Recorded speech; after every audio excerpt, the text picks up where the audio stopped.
Hello नमस्ते अनि स्वागत छ कार्यक्रम जी क्याफेमा। आज पनि म बबिना आइसकेको छु यहाँहरुको इभिनिङलाई अलिकति ह्यापनिङ बनाउनको लागि मनोरञ्जन क्षेत्रका गतिविधिहरुको साथमा। कार्यक्रमको सुरुवातमा हामी हाइलाइट्स तर्फ लागौं, त्यसपछि हामी आउने नै छौं।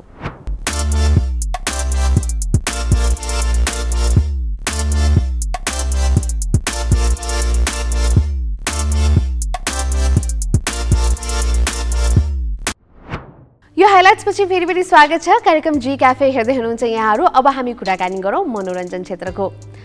मनोरञ्जन क्षेत्रलाई हल्लै हल्लाको क्षेत्र भन्ने गरिन्छ, जहाँ सबै चर्चाका भोगी हुन्छन्, चाहे त्यो चर्चा नेगेटिभ होस् या पोजिटिभ। आखिर चर्चा भनेको चर्चा नै हो भने जस्तै चर्चामा रहनु सबको इच्छा हुन्छ, तर सबैको बसको कुरा भने हुँदैन। अब वर्षको अन्त्यतिर आउँदा यसो यो वर्षलाई फर्केर हेरौं, यो वर्ष यस क्षेत्रमा त्यस्ता के कुराले प्रभाव पारे, कुन कलाकारले कति चर्चा कमाए, कुन चलचित्र सफल अनि कुन चलचित्र असफल भयो। यस्तै 2078 को मनोरञ्जन क्षेत्रलाई एकचोटी फर्केर हेरौं यो रिपोर्टबाट। यो वर्ष एन्टरटेनमेन्ट क्षेत्रमा चर्चा कमाउने कलाकार थोरै मात्र भए। कोही कलाकार लकडाउनमा पनि चर्चित भए भने कोही कलाकारलाई बल्ल तल्ल खुलेको लकडाउन पछि आएको चलचित्रले चर्चित बनायो। लकडाउन पश्चात पहिलो चलचित्र रिलिज भयो चपली हाइट 3।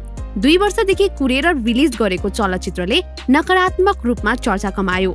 त्यस्तै यस पश्चात आएको चलचित्र कठपुतलीको चर्चा भए तापनि बक्स अफिसमा यी 2 चलचित्रले केही कमाल देखाउन सकेन। यी 2 सँगै अन्य चलचित्र पनि आए, तर ती चलचित्रको त सायद नाम पनि कति दर्शकले त बिर्सिसके होलान्।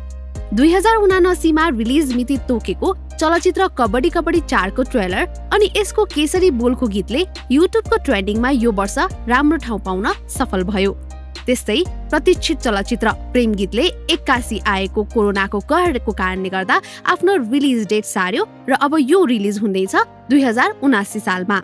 यो वर्ष सफलता हासिल गर्न सफल एउटै चलचित्र मात्र भयो, त्यो हो पूजा शर्मा अनि पल शाह अभिनीत चलचित्र म यस्तो गीत गाउँछु। त्यस्तै चलचित्र क्षेत्रमा यही वर्ष चर्चित नायक पल शाह आरोपित घोषित भए। यो घटनाले अहिलेसम्म पनि चलचित्र क्षेत्रमा हलचल मचाइरहेको छ। 2078 सालमा चर्चामा रहेको विषय भनेको नायिका पूजा शर्मा र नायक आकाश श्रेष्ठको सम्बन्ध पनि हो। चलचित्र क्षेत्रमा भएका यी 2 कलाकारका फ्यानलाई राम्रै झट्का यिनी 2 को बिग्रेको सम्बन्धले दियो। त्यस्तै नायिका स्वस्तिमा खड्काको चर्चा उनले अभिनय गरेको साउथको मुभी अनि नयाँ चलचित्र चिसो मान्छेको नयाँ अवतारको कारणले गर्दा भयो भने यसै वर्ष नायिका आँचल शर्मा पनि विभिन्न चलचित्रसँग आबद्ध भएको न्युजले गर्दा चर्चामा रहिन्। त्यस्तै यो वर्ष धेरै चर्चामा रहेकी नायिका वर्षा शिवाकोटी पनि हुन्। हामीले बेला बेलामा वर्षाको चर्चा कार्यक्रममा गर्दै पनि आएका छौं। नयाँ सम्बन्धदेखि टुटेको सम्बन्ध अनि खुलेको वर्षाको रूपमा उनी हेडलाइनमा यो वर्ष रहन सफल भइन्। त्यस्तै 2078 सालमा चर्चामा रहेका अर्का कलाकार हुन् अनमोल केसी। उनलाई चर्चामा रहनको लागि आउँदै गरेको चलचित्र ए मेरो हजुर 4 ले पनि मद्दत गर्यो भने लामो समय ग्याप राखेर मिडियामा प्रस्तुत हुँदा पनि उनको चर्चा भएको थियो। त्यस्तै कुनै समय चर्चामा रहने नायिका प्रियङ्का कार्कीले यो वर्षको अन्ततिर नकारात्मक चर्चामा आइन्, कारण चलचित्र क्षेत्र नभएर उनको क्रिप्टो करेन्सीसँगको सम्बन्धको बारेमा आएको प्रचार प्रसारको कारणले। त्यस्तै यो वर्ष सांगीतिक क्षेत्रमा कुनै न कुनै कुराले चर्चामा रहिरहने लिस्टमा नाम आउँछ गायक प्रमोद खरेल, संगीतकार बसन्त सापकोटा, विपिन किरण, त्यसैगरी गायिका रचना रिमाल, समीक्षा अधिकारी जस्ता नयाँ कलाकारहरू निकै नै चर्चामा रहे यो वर्ष। त्यस्तै सांगीतिक क्षेत्रमा यो वर्ष चर्चामा रहन सफल भए गायक प्रकाश सपुत। उनले यो वर्षको अन्त्यमा ल्याएको पीरबोलको गीतले देशमा एक खालको तरङ्ग नै ल्यायो। विवादमा पनि परेको यो गीतले सांगीतिक क्षेत्रलाई मात्र नभए राजनीतिक क्षेत्रमा पनि हलचल मचायो। यस वर्ष नै रियालिटी सोहरुमा सारेगमप नेपालले विनर पायो, त्यसैगरी नेपाल आइडल सिजन 4 ले पनि नयाँ आइडल पायो अनि भोइस अफ किड्सले पनि नयाँ विनर पाउन सफल भयो भने रियालिटी सोकै क्षेत्रमा यो वर्ष रोडीजको नयाँ सिजन, त्यसैगरी नेपहबको श्री पेज जस्ता नयाँ रियालिटी सो पनि आए। 2078 मा यस क्षेत्रमा भएको हलचलको बारेमा त हामीले जानकारी लियौं नै। 2078 मा कोरोनाले असर पारेको यस क्षेत्रमा अब आउने वर्ष एकदमै सुखद हुनेछ भन्ने आश हाम्रो पनि रहेको छ। अब आउने वर्ष नेपाली मनोरञ्जन क्षेत्रमा के कस्ता गतिविधिहरू हुँदैछन् यसको बारेमा पनि बुझौं यो रिपोर्टबाट। नेपाली चलचित्र क्षेत्रमा आउँदो वर्ष थुप्रै प्रतीक्षित चलचित्रहरू चल्दैछन्, जसमा ए मेरो हजुर 4 भने नयाँ वर्षकै दिन रिलिज हुँदैछ। मेगा स्टार अनमोल केसी अनि सुहाना थापाको पहिलो केमिस्ट्रीलाई दर्शकले अत्यन्तै रुचाएपछि ए मेरो हजुर 4 को साथमा निर्देशक झरना थापा आएकी हुन्। चलचित्रमा ए मेरो हजुर 3 का अन्य चर्चित कलाकारहरूको पनि अभिनय रहेको छ। त्यस्तै अर्को मोस्ट अवेटेड चलचित्र कबड्डी 4 पनि आउँदो वर्ष नै रिलिज हुँदैछ। कबड्डी कबड्डीको 4th सिक्वेल रहेको कबड्डी 4 मा दयाहाङ राई, सौगात मल्ल, मेरुना मगर, बुद्धि तामाङ, विजय बराल लगायतका कलाकारको अभिनय रहेको छ। कबड्डीको अन्य सिक्वेलहरूले नै दर्शक माझ एउटा छाप बनाइसकेको छ भने यस चलचित्रलाई 2079 सालको एक आश लाग्दो चलचित्रको रूपमा पनि लिएको छ। त्यस्तै अर्को प्रतीक्षित चलचित्रको कुरा गर्नुपर्दा प्रेमगीत 3 पनि हो। प्रेमगीत र प्रेमगीत 2 को सफलतापछि निर्माता सन्तोष सेन प्रेमगीत 3 को साथमा आएका हुन्। प्रदीप खड्काको लुक्स चलचित्र हिन्दी भाषामा पनि डब गरिएको एउटा भिन्नै कथाको साथमा आउन लागेको भएर पनि यो चलचित्रको चर्चा भएको छ। त्यस्तै 2079 सालमा आउन लागेको अर्को प्रतीक्षित चलचित्र भनेको स्वस्तिमा खड्का अभिनीत चिसो मान्छे हो। एक त यो चलचित्र स्वस्तिमा खड्काको बुलबुल पछिको अलि भिन्नै खालको क्यारेक्टरको कारणले पनि चर्चित छ भने अर्को यसका डाइरेक्टर दिपेन्द्र के खनालको कारणले पनि दर्शकहरू यो चलचित्रको प्रतीक्षामा छन्। त्यस्तै नायक प्रदीप खड्काको अर्को चलचित्र प्रकाश पनि 2079 मा नै रिलिज हुँदैछ। पोस्टरमा देखिएको भिन्न अवतारका कारण पनि दर्शक यस चलचित्रको लागि उत्सुक छन्। त्यसैगरी कुमार भास्करको निर्देशनमा बनेको चलचित्र कौशिक पनि 2079 मा नै रिलिज हुने भएको छ, जसमा रिचा शर्मालाई प्रमुख भूमिकामा देख्न सकिन्छ। 2079 मा आउने अर्को प्रतीक्षित चलचित्र हो परदेशी 2। परदेशी चलचित्रको अपार सफलतापछि निर्देशक नारायण रायमाझीले यो चलचित्र निर्देशन गरेका हुन्। गायक सर्जक प्रकाश सपुतले पनि यही चलचित्रबाट नेपाली चलचित्र क्षेत्रमा डेब्यू गर्दैछन्। प्रकाश सपुतसँगै यो चलचित्रमा दिलीप रायमाझी, केकी अधिकारी, वर्षा शिवाकोटी र परदेशी 1 का नायक प्रशान्त तामाङ पनि रहनेछन्। त्यस्तै मनोरञ्जन क्षेत्रमा 2079 सालमा हुन लागेको ठूलो कार्यक्रम भनेको बलिउड स्टार सलमान खानको कन्सर्ट हो। लामो समयको प्रयासपछि हुन लागेको यो कन्सर्टमा सलमान खानसँगै बलिउडका अन्य केही कलाकार पनि नेपाल आउँदैछन् भने नेपालकै केही कलाकारहरूले उक्त कार्यक्रममा आफ्नो प्रस्तुति दिनेछन्, जसमा अहिलेसम्म नेपाली कलाकारमा माला लिम्बू मात्र फिक्स्ड भएकी छिन् भने अन्य कलाकारको नाम आउन बाँकी नै रहेको छ। त्यस्तै रियालिटी शोको क्षेत्रमा 2079 मा को बन्छ करोडपतिको सिजन 2 आउँदैछ। को बन्छ करोडपतिको पहिलो सिजनको सफलतापछि महानायक राजेश हमाल फेरि एकपटक यो रियालिटी शोमा देखिनेछन्। त्यस्तै फ्रेन्चाइज शो स्प्लिट्स विल्लाको पहिलो सिजन पनि यही वर्ष नै आउने भएको छ। 2079 मा हुने कति गतिविधिलाई त हामीले समेटेको छैनौं होला, तर जे जस्तो भए पनि 2079 साल मनोरञ्जन क्षेत्रको लागि एकदमै सुखद रहोस्, हाम्रो यही शुभकामना। अब कुरा गरौँ सिक्वलको। अहिले प्राय चलचित्रहरू सिक्वलमा बन्छन्। कुनै चलचित्र सफल भयो भने हाम्रा निर्देशक निर्माताहरू त्यसको सिक्वल बनाउनको लागि हतारिन्छन्, अनि त्यो हतारमा कति चलचित्र सफल हुन्छन् अनि कति चलचित्र असफल। यस्तै सफल अनि असफल सिक्वलको कुरा गर्दै एउटा रिपोर्ट तयार गरेका छौं। अब लागौं रिपोर्टतिर।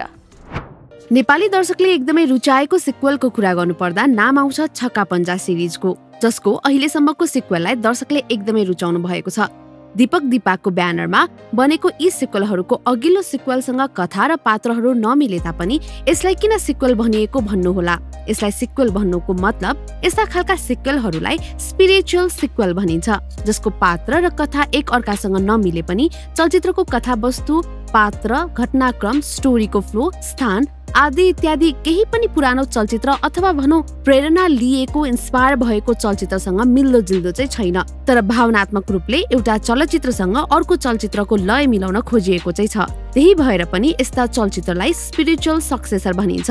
नेपाली चलचित्र क्षेत्रमा यस्ता स्पिरिचुअल सक्सेसरहरू धेरै बनेका छन्, जस्तै नाइ नभन्नु ल का सिक्वल पनि स्पिरिचुअल सक्सेसर चलचित्रको लिस्टमा राख्न सक्छौं। त्यस्तै चलचित्र ए मेरो हजुरको सिक्वल पनि स्पिरिचुअल सक्सेसर हो र वीर विक्रम 2 पनि यही सिक्वलको लिस्टमा आउँछ।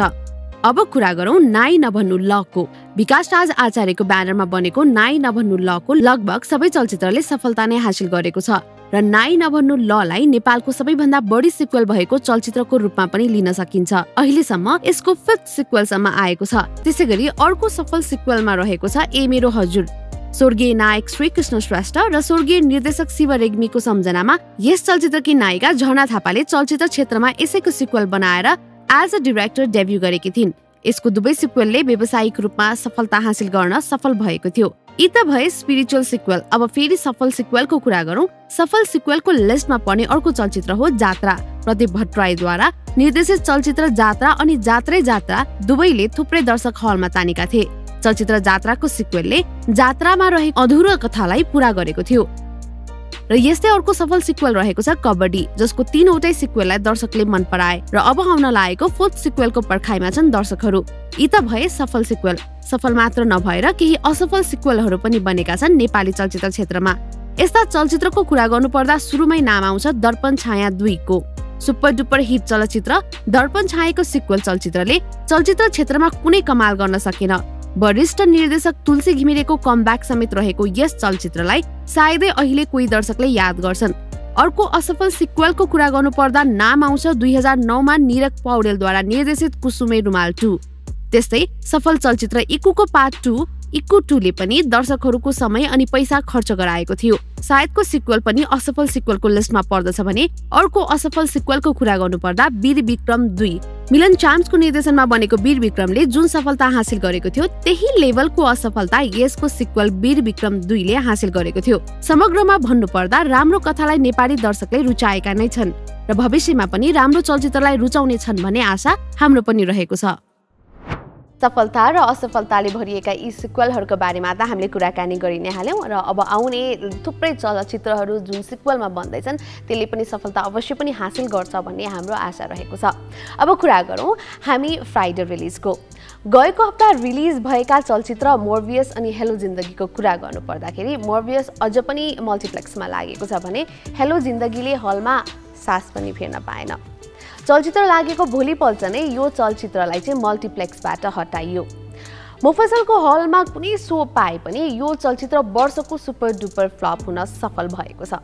अब आजको रिलिजको कुरा गर्नुपर्दा आज नेपाली हलमा कुनै पनि चलचित्र रिलिज भएको छैन र यसको मतलब के हो भने मल्टिप्लेक्समा यहाँहरूले गएको हप्ता जुन रिलिज भएका चलचित्रहरू छन् त्यही हेर्न सक्नुहुन्छ। यहाँहरूको लागि धेरै अप्सन पनि रहेको छ, मोर्बियस, काश्मीर फाइल्स, त्यसैगरी RRR।